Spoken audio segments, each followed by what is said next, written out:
unachokipenda, kipindi ambacho kinanonesha roho zetu na kutuimarisha katika safari yetu ya kiroho. Ni mimi wako Overseer SK Ng'ang'a na kukaribisha katika somo la leo tunapoendelea katika msururu wa mafundisho ya kumwelewa Roho Mtakatifu. Na jana tukawa tunajadili siku ile iliyojulikana kama siku ya Roho Mtakatifu, Pentekoste, Baba wetu Yawe alivyokuwa ameipanga katika Biblia. Leo tunaingia katika somo ambalo nimelipa kichwa ushawishi wa Roho Mtakatifu kama tunavyoona katika maandiko. Tunataka tuangalie jinsi Roho Mtakatifu anavyoshawishi hali, mambo na watu, na naamini kwamba tutajisalimisha sisi wote katika uwezo wa Roho Mtakatifu ili kwamba Roho Mtakatifu akawa ndiye anayetuelekeza katika maisha haya tunayoishi, na vile vile akituandaa katika maisha ya umilele. Kitabu ambacho tutakachofungua nacho ni kitabu cha Luka mlango wa 4, nasoma mstari wa 18, na imeandikwa: Roho wa Yawe juu yangu, kwa maana amenitia mafuta kuwahubiri maskini habari njema, amenituma kuwatangazia wafungwa kufunguliwa kwao, na vipofu kupata kuona, tena kuacha huru walioteswa. Natamani kwamba Masihi alivyosema hata na wewe na kwangu maneno haya yakawa si vile yalivyoandikwa, lakini yanatimia katika maisha ya kila muumini. Na kwa hivyo ni heri Roho wa Yawe angalikuwa juu yetu, akazidi kutushawishi na kila siku akazidi kutuelekeza na kujazo upya na tena katika jina la Masihi Yeshua. Baba wetu Yawe, asante kwa sababu ya kutupa sehemu ya Roho wako. Asante ni kwa sababu uliahidi na ukatimiza, kwa sababu wewe ni mwaminifu. Tunaomba ushawishi huu ukadhihirika, ukaonekana katikati ya wote wanaoshuhudia ungamo na wamekujua, wote walio na imani kwamba umewaokoa kupitia damu ya mwanao wa pekee uliyomimina, Yeshua Hamashia. Tunapoingia katika kipindi hiki, tunapoingia katika fundisho hili, achilia roho wa kuelewa kwa kila anayenisikiza, na yote aliye chini ya sauti yangu, Mfalme, ujazo wa Roho wako Mtakatifu ukaweza kumfikia kupitia jina takatifu teule mno na mwanao wa pekee Masihi Yeshua, nimeomba kwa kuamini. Kwa hivyo tunapoingia katika somo hili, tunawajua kwamba leo hii tunajifunza somo ambalo ni muhimu mno, na utakuta kwamba watu wengi wanamjua Yawe sawa sawa, wanamjua Yeshua, wanaweza wakamtetea, lakini inapofika kuhusiana na mada ya Roho Mtakatifu wakawa kana kwamba hawawezi kumuelewa. Watu wengi wanaishi katika uhusiano, hawana mahusiano mazuri na Roho Mtakatifu, na kwa hivyo tunafaa kuelewa jinsi Roho Mtakatifu anavyotushawishi katika maisha ya sisi kama waumini. Na kwa hivyo katika maandiko yote tutakuja kutazama kwamba Roho Mtakatifu anaonyeshwa kama upepo na uwezo wa nguvu za Yawe inayofanya kazi ndani ya wanadamu ili kubadilisha maisha. Na kwa hivyo tunataka tupate ufunuo huu wa kuweza kumwelewa Roho Mtakatifu. Na Roho Mtakatifu amewahi kuadhiri katika hali ya uumbaji. Tutaona kwamba katika uumbaji Roho Mtakatifu alikuweko na ni kazi gani alifanya. Manabii walioandikwa katika kitabu cha Biblia walipata ushawishi wa Roho Mtakatifu. Makuhani hawakuachwa nyuma, na wafalme vile vile pia kulikuwa na kuadhirika ama msukumo unaokuja si kwa nguvu za uwezo wa misuli ama elimu ya kibinadamu, ni uwezo wa Roho Mtakatifu. Na vile vile pia mitume 12 wa Yeshua Hamashia, hata na wao waliambiwa msubiri, muongoje, na wakangojea, na tukaanza kuona ushawishi wa Roho Mtakatifu katika maisha yao na kuendelea kuadhiriwa kwa uamini hata siku hii ya leo. Tunaamini kwamba tumewaona watu katika kizazi chetu, watu ambao waliojazwa na Roho Mtakatifu. Ni kwa sababu gani, mtazamaji mpendwa, tunahitaji kuwa na Roho Mtakatifu? Kwa sababu bila Roho Mtakatifu tuna dini za kila aina, lakini zimekosa nguvu. Lakini Roho anaposhuka tunapata nguvu zinazofanya mambo ambayo inaonekana kwa hakika Roho anatembea. Na vile vile pia unakuta kwamba bila Roho Mtakatifu watu wamebaki na what we call the head knowledge, ambayo Mtume Shaul anasema inajiinua, lakini ni maarifa lakini hayana mabadiliko. Ushakutana na mtu mlevi lakini anajaribu kukufundisha Yeshua ni nani. Unakutana na mtu amelewa, amevuta bangi, anakufundisha maneno ya Sabato, lakini yeye mwenyewe mabadiliko hayo hayaonekani ndani ya maisha yake. Ni kwa sababu maarifa unaweza ukawa nayo, lakini ukipungukiwa na Roho Mtakatifu, hapo mambo sio sawa sawa. Na basi unakuta kwamba kuna shughuli bila mwelekeo wa kiteule. Unakuta dini zina program za kila aina, lakini zile program hazileti maendeleo, hazileti mabadiliko. Leo tunajifunza jinsi Roho Mtakatifu anavyoathiri maisha ya wewe na mimi, na jinsi tunaweza kumruhusu afanye kazi ndani yetu. Tuangalie jambo la kwanza, jinsi Roho Mtakatifu alivyo athiri uumbaji. Tumesoma andiko hili Mwanzo 1:2 ambayo inasema Roho wa Yawe alikuwa ametulia juu ya uso wa maji. Kabla ya mabadiliko kuingia duniani, Roho Mtakatifu tayari alikuwa akitenda kazi. Na hivyo tunajua kwamba baba wetu alikuweko na yeye ndiye Roho. Ibilisi alikuwa ameumbwa kabla ya dunia haijaumbwa, lakini ushawishi wa Roho Mtakatifu ulipokuja unatufundisha jambo la kwanza, mpangilio mahali pa machafuko. The Bible says the world was formless and darkness was hovering upon the earth. Yani dunia ilikuwa haina fumbo, haina maumbo. Na kwa hivyo Roho anapoingia mahali ambapo kuna machafuko, kuna mgawanyiko, akaweza kulainisha mambo. Uzima badala ya utupu. Wakati ambapo dunia ilikuwa inakaa ukiwa tu, Roho anatulia, vita vimepigana duniani, binguni, na mambo imeharibika. Wakati ambapo Roho alianza kutenda kazi, ikapulizwa ndani yake, tukaanza kupata kwamba uzima unapatikana badala ya kuwa na emptiness. Yani maisha unayo, lakini yanakaa ni kama mkebe ulioandikwa kimbo na ndani yake hauna mafuta. Kwa hivyo Roho anakuja, analeta ule utupu, anajaza kitu. Uzuri mahali pa uharibifu. Roho Mtakatifu ananyoroshaga mambo inakuwa vizuri sana. Kwa hivyo pale Roho Mtakatifu anaruhusiwa kufanya kazi, maisha yaliyovunjika hurejeshwa. Ukiwacha Roho akuongoze, uache kukauka Roho akuzungumzie, utakuta kwamba kuna kitu kitabadilika na maisha yako yatarejeshwa tena. Na vile vile pia Roho Mtakatifu tukimwachilia anaweza kuponya maisha yetu.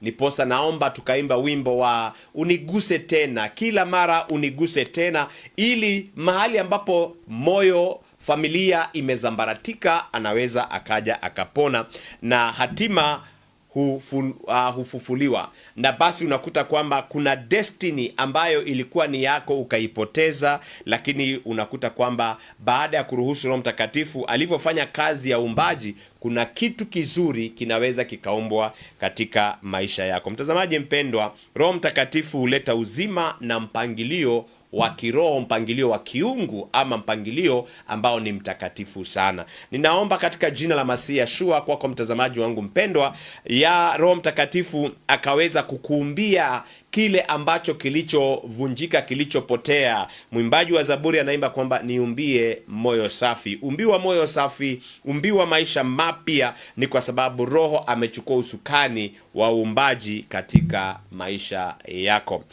Hoja ya pili, Roho Mtakatifu huathiri utakatifu. Watu waliojazwa na Roho Mtakatifu ni watakatifu. Na kwa hivyo katika hali ya Roho hubadilisha tabia ya mwanadamu. Unakuta mtu ambaye alikuwa ni mbaya, kama nilivyosema, tamthilia moja niliisoma ilikuwa Mui Huwa Mwema, mtu ambaye tabia yake ilikuwa ni mbovu, lakini anapomkubali Yeshua na kupata Roho Mtakatifu, unakuta mambo na tabia zake zinabadilika. Kabla hajafanya kazi kupitia muamini, kwanza hufanya kazi ndani ya muumini. Kwa maana somo letu tunasema kwamba kufanya kazi na Roho Mtakatifu, lakini kabla hamjaanza kufanya kazi na yeye, anafaa aingie ndani yako akaleta ushawishi. Na anapoleta ushawishi, utakuta ndani yako kuna upendo ambao haukukuwa nao, upendo ambao umechochewa na Roho Mtakatifu. Ukijazwa na Roho Mtakatifu utakuta ndani yako umeumbiwa amani. Umekaa katikati ya mazingira ambayo ya watu wanaokusengenya, watu ambao wanaokutukana, lakini unajikuta wewe huko tu na miaka inaenda, miaka inapita, na ili hali wanapopiga kelele chao na matukano yao, mambo yako hayabadiliki. Hapa huwa nataja sana Yakobo. Yakobo aliishi na Labani miaka 20 na Labani alimsumbua, lakini jamaa alikuwa na amani. Jambo lingine unakuta kwamba una utulivu. Huwa nasema wakati ambapo unaingia katika mradi, alafu unakuta ni kana kwamba ni wewe unachoka, ni wewe unayeubeba, hauna utulivu ndani yako, ni kumaanisha hamuna fanyi kazi na Roho Mtakatifu. Lakini Roho Mtakatifu akiwa katikati yako, hata katikati ya mawimbi, umetulia, umelala tu. Vile vile pia analeta kiasi, fadhili na uaminifu. Mwili hutenda machafuko, lakini roho huleta utakatifu. Mwili utuliobeba roho nao una tamaa zake.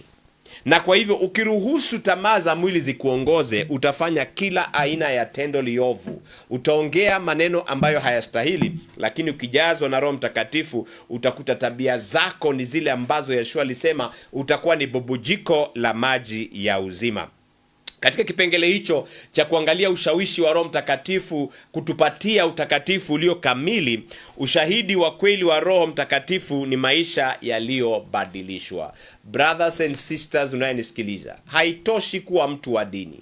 Hata kama wewe ndio register number 001 katika dini yako na maisha yako hayajabadilika, bado hiyo dini haikusaidii.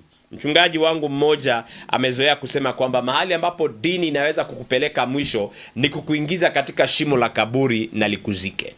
Lakini Roho Mtakatifu anakupitisha ng'ambo ya kaburi kwa sababu uliishi katika maisha matakatifu. Mtazamaji mpendwa, katika jina la Masihi Yeshua na kuombea Roho Mtakatifu akakujilia, akawa juu yako, akakupatia utakatifu unaoadhiri maisha yako, utakatifu unaobadilisha maisha yako kwa uzuri, ukawa wewe ni mtu mzuri kwa sababu ujazo wa Roho Mtakatifu umekushukia. Niruhusu nikaweza kunywa kopo la maji tunapopata tangazo moja, tukaendelea na hatua ya 3 ya ushawishi wa Roho Mtakatifu. Shalom wapendwa. Karibu katika kipindi chako Makaribisho ya Sabato, wakati maalum wa kujiandaa kuingia katika siku takatifu ya Yahweh. Ndivyo na sisi leo tunaambiwa tukaweza kujiandaa kwa ajili ya Sabato. Tujiandae vizuri ili tukaweza kufurahia Sabato. Wakati tumeingia Sabato ni pumziko. Kwa hivyo tupumzike na tutupumzike vile inavyostahili. Sabato ni siku ya kupumzika. Baada ya kufanya kazi na umechoka, unaulizwa ukaweza kupumzika. Na jambo la pili, Sabato ni siku ya kukusanyika mbele zake Baba wetu Yahweh.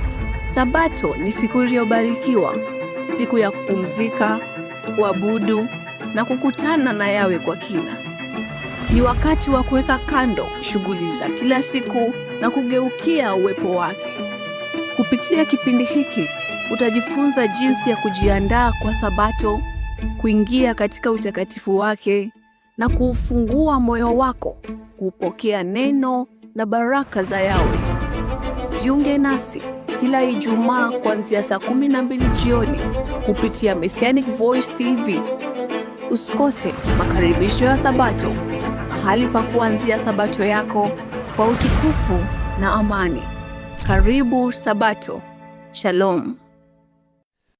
Asante sana mtazamaji mpendo kwa sababu ya kuwa hapo tunapoendelea na somo la jinsi Roho Mtakatifu anavyoshawishi waumini na vile maandiko inavyosema. Na niko katika hoja ya 3 ambayo Roho Mtakatifu huadhiri hekima na ufahamu.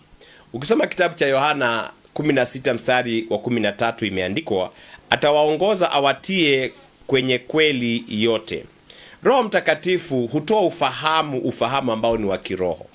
Ufahamu wa kiroho wakati mwingine unapinzana hata na sayansi.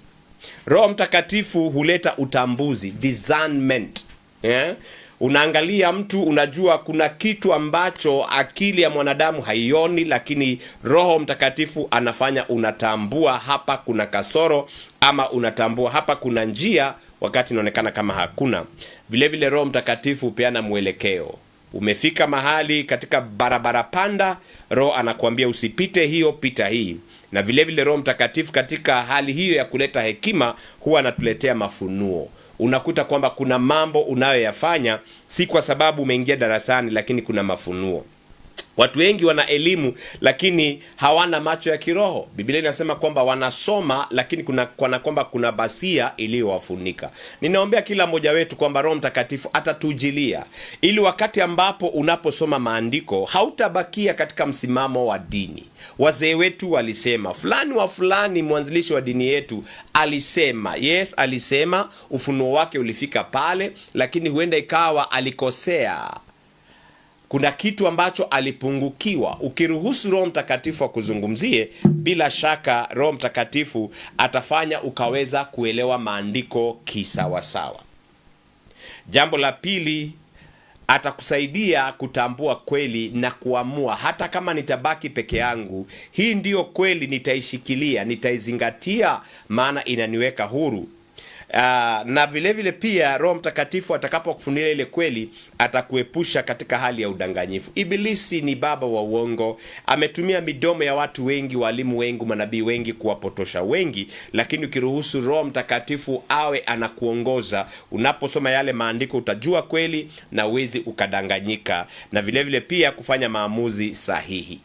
Wakati ambapo hata wakati mwingine umeona kipenzi ni mzuri sana, anapendeza, na hisia zako zinaanza kusikia kana kwamba huyu ndio utakayemuoa, alafu unapojipeana kwa Roho Mtakatifu anakuambia samahani, hapa kuna hatari, huyo sio yeye. Nimepata kujua mifano mingi ya watu waliokuwa naomba, anatazama huyu ndio mrembo, lakini Roho Mtakatifu anamwambia sio huyo, na wengine wanakataa, Roho Mtakatifu anamwambia huyu naye kataa ndiye wako. Yusufu alikuwa na hekima ya ajabu kwa sababu Roho wa Yawe alikuwa juu yake. Bila shaka ukiangalia katika kitabu cha Mwanzo 41:38, kuna jambo ambalo lilisumbua mfalme Firauni kwa muda, na wakati ambapo msumbua, tunakuta kwamba huyu jamaa anaitwa Yusufu alikuja akamuelezea tafsiri ya ndoto yake, na basi hata Firauni akatambua kwamba kuna roho wa miungu inayokaa ndani yako, lakini yeye hakujua kwamba Mungu wa Israeli si miungu.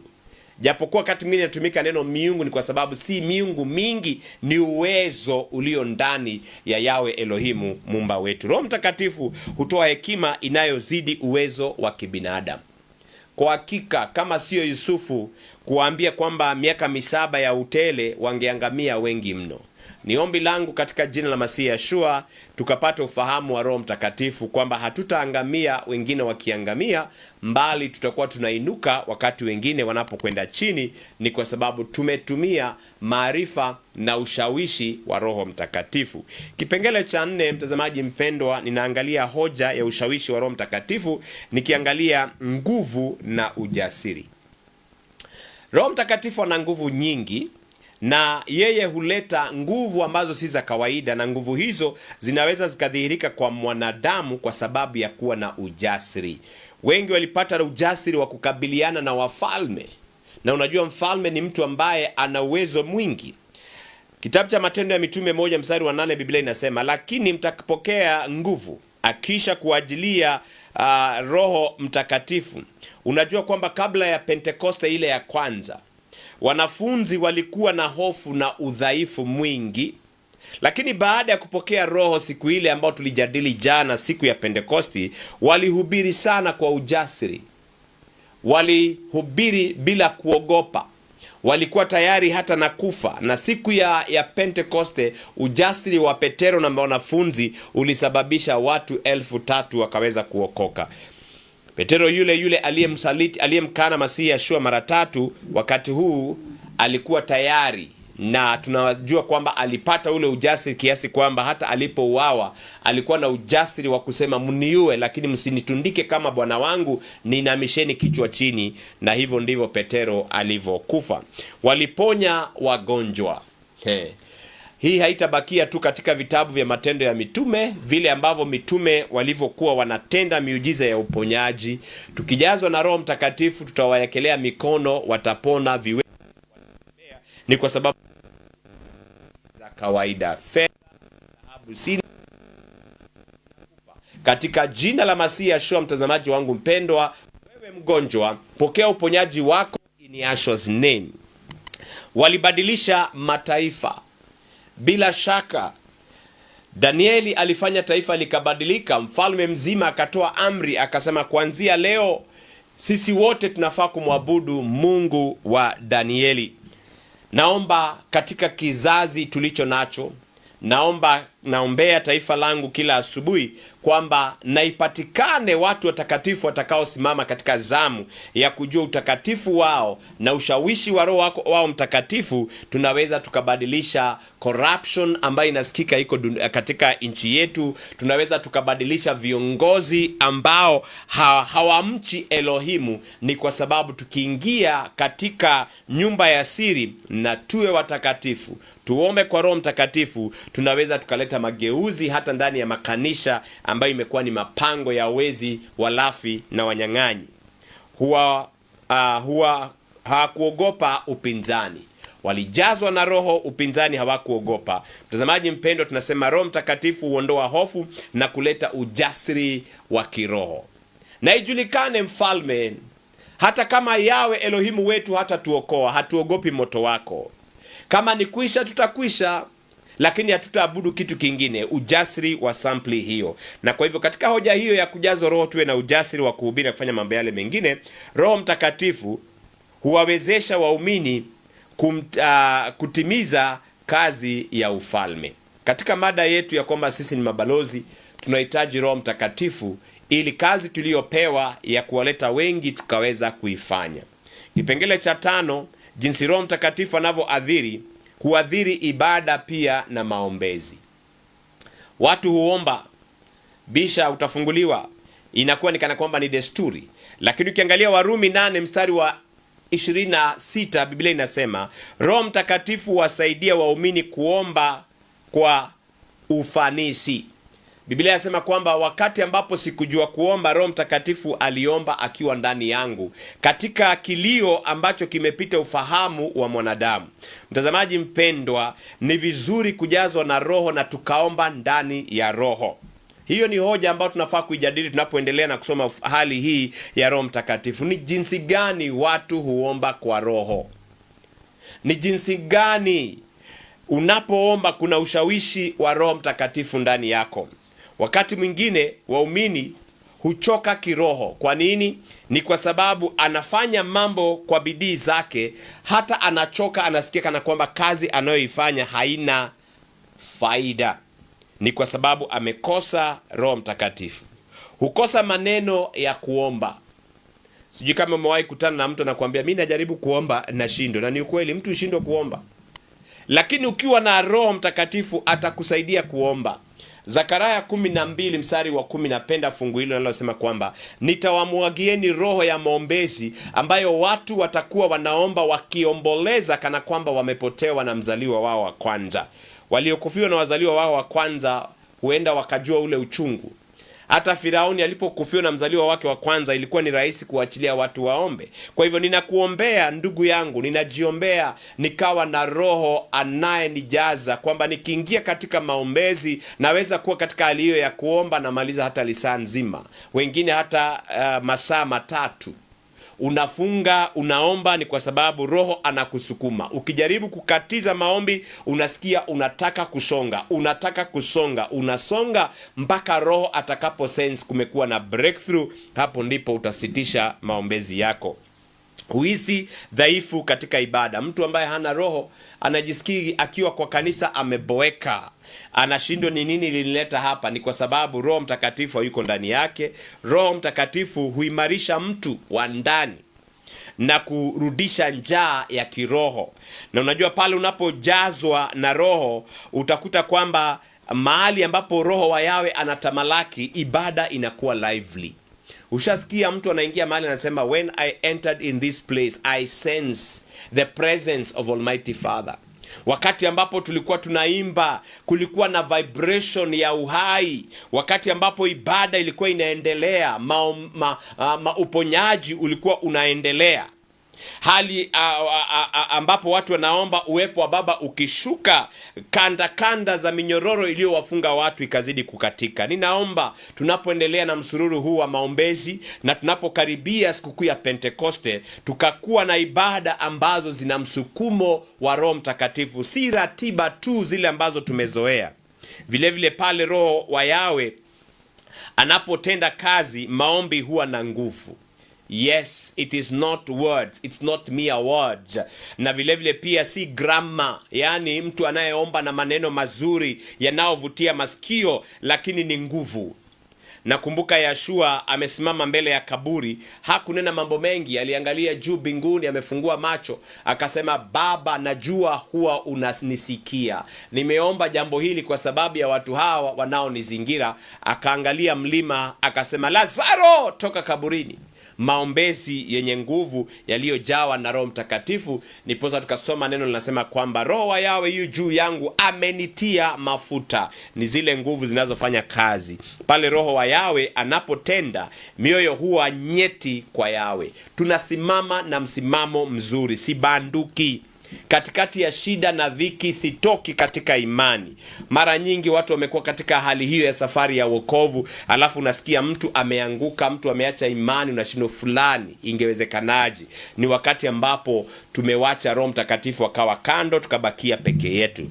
Ndugu yangu na mtazamaji mpendwa, katika fungu hilo tunajifunza kwanza, Roho Mtakatifu hujenga ukaribu na Yawe. Inakupa that intimate relationship kwamba unataka kukaa karibu na Yawe, na Baba abariki neno lake. Kipengele cha 6 tunapata kwamba Roho Mtakatifu huadhiri huduma hata na mwito. Roho Mtakatifu tu sio wa watu walio katika kanisa. Mtazamaji mpendwa, the Holy Spirit works across. Hata katika biashara, wanaofanya biashara wanaweza wakajazwa na Roho. Walio katika taaluma wanaweza wakajazwa na Roho, kwa sababu Roho amegawanyika katika vijisehemu vingi. Na kwa hivyo tunakuta katika kitabu cha Kutoka 31 mstari wa 2, ukisoma pale mpaka mstari wa 5 unaweza ukajisomea. Katika maandiko tunapata Roho kwamba alimwezesha watu kutimiza majukumu yao. Tunapata mtu huyu ambaye anaitwa Bezalel alijazwa na Roho ili kufanya kazi ya ustadi katika nyumba ya Yawe. Musa anaambiwa kwamba mtu fulani ndiye nimempatia taaluma ya kufanya kazi ya kutengeneza vitu vya mbao, kutengeneza hema. Yaani mtu ambaye amejazwa na Roho na ni seremara, kazi yake ni tofauti na mtu ambaye hajajazwa na Roho.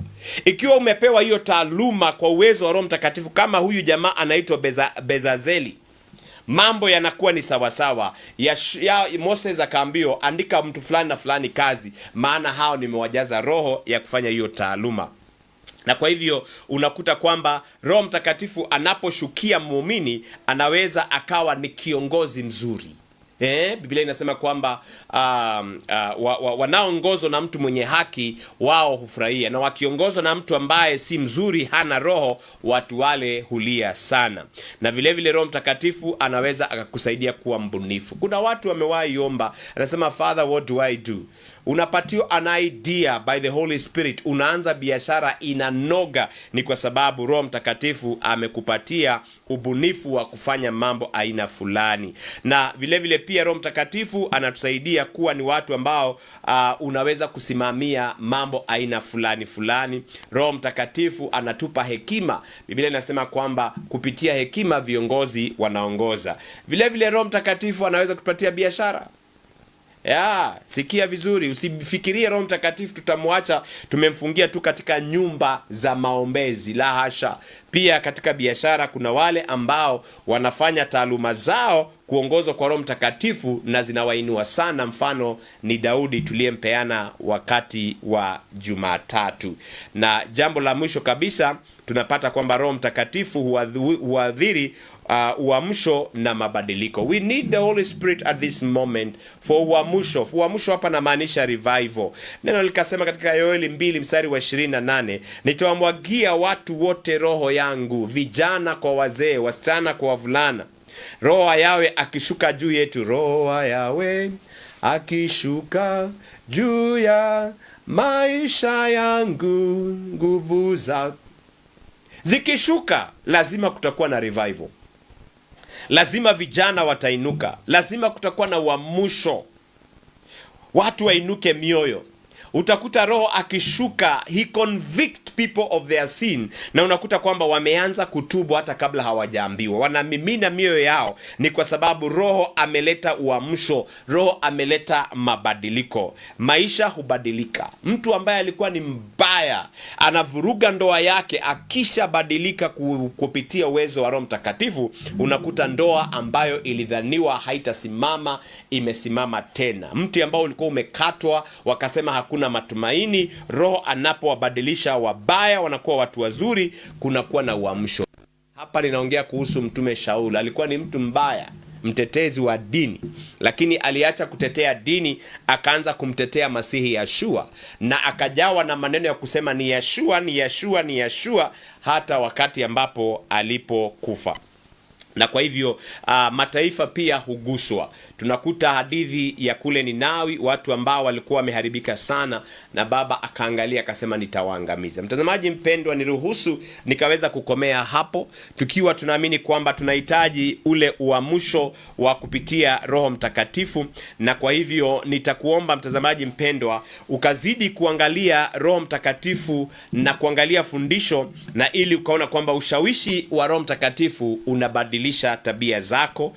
Roho Mtakatifu aweze kubadilisha mawazo yako. Tuache mawazo ya kishetani, mawazo ya kipepo, na vile vile tuanze kutamani nguvu za kiroho ambazo sio dini tunayoitetea, mbali tunaonyeshana uwezo na ukuu wa Roho Mtakatifu ndani yetu. Na vile vile ninatamani kwamba ibada zetu zikaweza kubadilika, because the power of the Holy Spirit is moving in our life. Namalizia na kitabu cha Wagalatia 5 mstari wa 16, imeandikwa, enendeni kwa Roho wala hamtazitimiza kamwe tamaa za mwili. Mtazamaji mpendwa, turuhusu Roho Mtakatifu atamalaki. Tawala maisha yangu, uniguze tena, ili kwamba hisia za mwili hazitaweza kukaa juu yangu, mbali zitakaa juu yangu. Nitatendesha mwili wangu ikiwa ni mwongozo wa Roho, lakini chochote ambacho kiko nje ya mpango wa Roho, mwili wangu sitauruhusu ukaweza kufanya. Nasema amani ya Baba wetu Yawe ikawa juu yenu, na Roho Mtakatifu atuongoze na kutuwezesha kutimiza kusudi la Yawe katika maisha yetu. Yawe akubariki na kukulinda. Yawe akuangazie nuru za uso wake na kukufadhili. Yawe akuinulie nuru za uso wake na kukupa amani, katika jina la Mwokozi wetu Yeshua HaMashiach.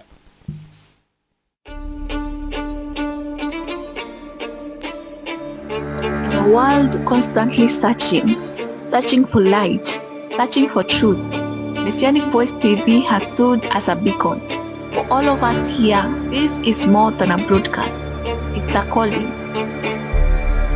From the profound depths of Yahweh's teaching to the joyous celebration of the Sabbath, we have journeyed together.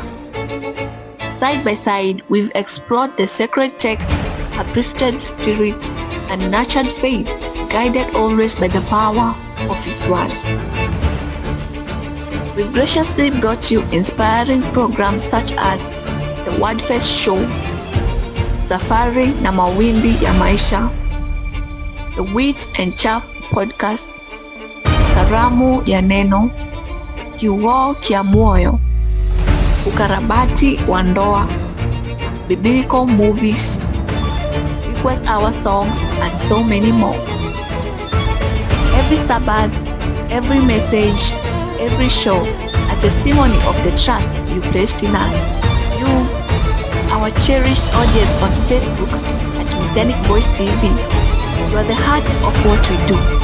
You are the why we strive, why we grow, and the why we remain committed to sharing His eternal message. On behalf of the entire Messianic Voice TV family, we express our deepest, heartfelt gratitude. Your unwavering support, your uplifting comments, your dedication to seeking Yahweh's truth, they inspire us every single day. We began this journey with a simple vision: to bring hope, understanding, and fellowship into your home. And because of you, that vision continues to blossom. As we look towards the future, we invite you to remain on this journey with us. Continue watching, continue sharing, continue supporting Messianic Voice TV. Together, let us keep His voice echoing, bringing light to every heart, every family, every corner of the world. May Yahweh bless you abundantly.